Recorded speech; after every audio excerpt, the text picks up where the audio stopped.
Minas Gerais deve ter um déficit de 13 bilhões de reais até o término de 2020 e de 16 bilhões de reais em 2021. A previsão é mais otimista que a da Lei de Diretrizes Orçamentárias. A LDO estimava déficit superior a 17 bilhões de reais no próximo ano. A revisão dos números foi apresentada pelo secretário de Planejamento e Gestão durante a audiência das comissões de Fiscalização Financeira e de Participação Popular, que discutiu a revisão do planejamento do governo para o exercício financeiro de 2021, dentro das metas do Plano Plurianual de Ação Governamental, o PPAG. Otto Levi disse que a queda no déficit resultou do aumento da receita tributária, mas principalmente da economia gerada com a aprovação da reforma da Previdência, em torno de R$ 1 bilhão.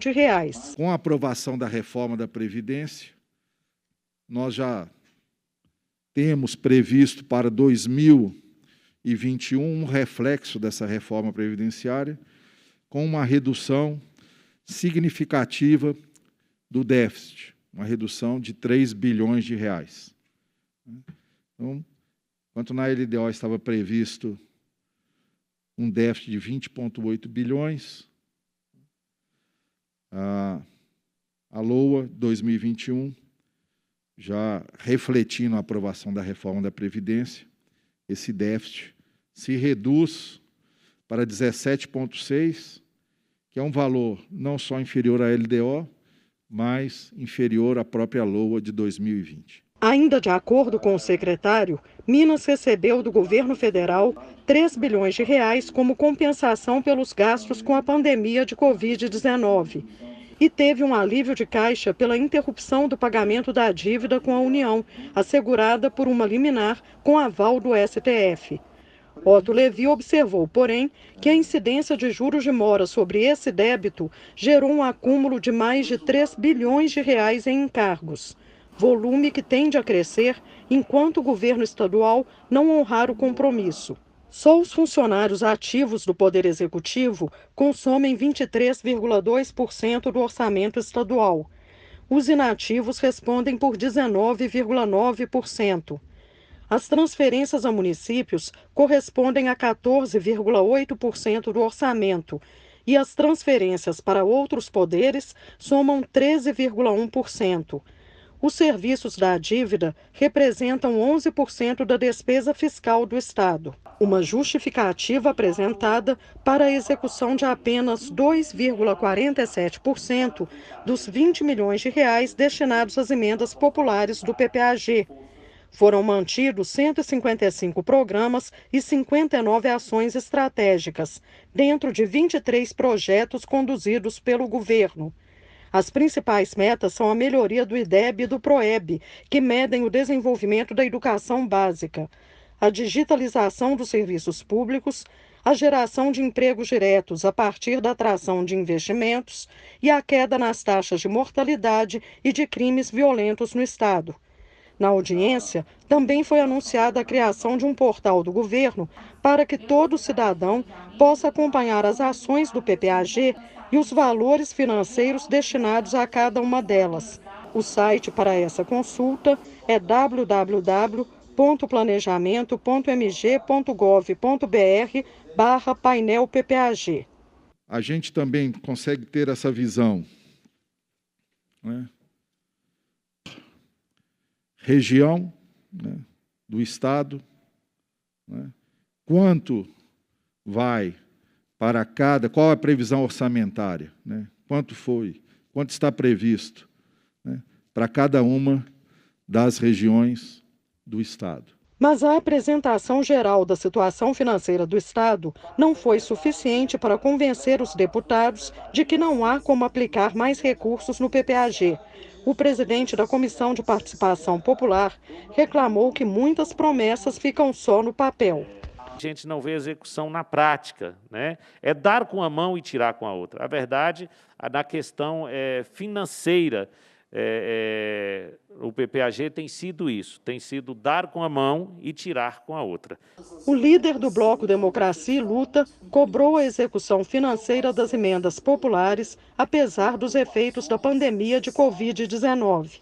Porque o processo do PPAG e da revisão, ele não se esgota, o deputado Jean colocou isso, na questão de um valor específico para a emenda, até porque seria muito irrisório diante do montante do orçamento previsto pelo Estado, mas principalmente reside na observação e análise mais global do planejamento público e das correções e aperfeiçoamentos necessários ano a ano. Na audiência, também foram apresentadas as ações do governo para o enfrentamento do coronavírus.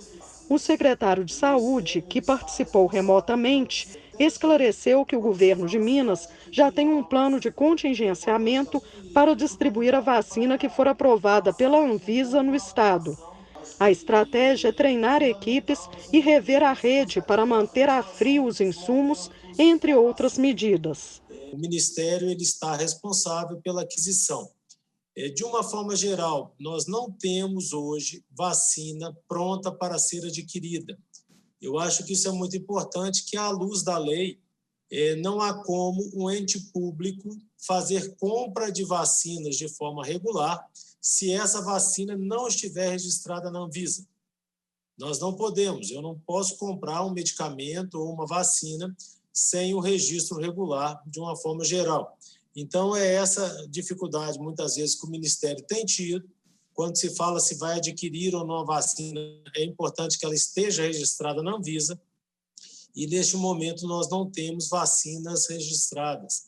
Existe, sim, uma encomenda tecnológica, que aí já é uma forma diferente de se relacionar, que o Ministério fez com a Oxford, né, e a AstraZeneca, com o objetivo de, nessa encomenda tecnológica, haver, inclusive, transferência de tecnologia para a Fiocruz, de forma que essas vacinas, se confirmando úteis, válidas e eficazes, elas possam ser produzidas no Brasil e, consequentemente, disponibilizadas para a sociedade.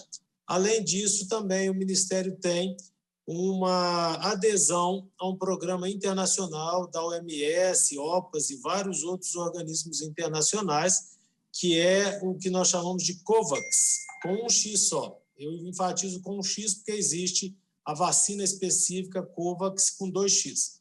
Esse esforço internacional, ele engloba 9 produtores de vacina, que ainda estão com todos os 9 em fase de desenvolvimento, em fase de pesquisa, e o governo federal ele fez a adesão a esse programa com o objetivo de ter, assim como vários outros países o fizeram, ter 20% da população coberta com a vacina, que, porventura, defina que vai ser a vacina mais eficaz e mais rápida dentro desse pool de 9 produtores. O secretário de Saúde também falou que a rede para o combate à Covid-19 foi mantida, com a permanência do Comitê Extraordinário de Enfrentamento à Doença, que interliga a Secretaria Estadual a todas as secretarias municipais de saúde e orienta os planos estratégicos, medindo a situação da pandemia em cada ponto do estado e promovendo ações emergenciais, além do trânsito permanente de informações entre os vários órgãos de saúde. Nós temos realizado reuniões desde o início da pandemia, isso é o COI, 35 reuniões já realizadas, 96 deliberações publicadas. O programa Minas Consciente, para nós, é um motivo de orgulho em Minas Gerais, é um programa muito robusto, que nos fornece muitas informações e, além disso, ele foi montado para 2 momentos. O primeiro momento, que é o momento de grande expansão da epidemia, que nós queríamos efetivamente controlar essa expansão, e no segundo momento, quando nós já identificamos a regressão da epidemia, nós começamos uma retomada da economia, mas muito baseada em técnica, baseada em princípios de segurança sanitária.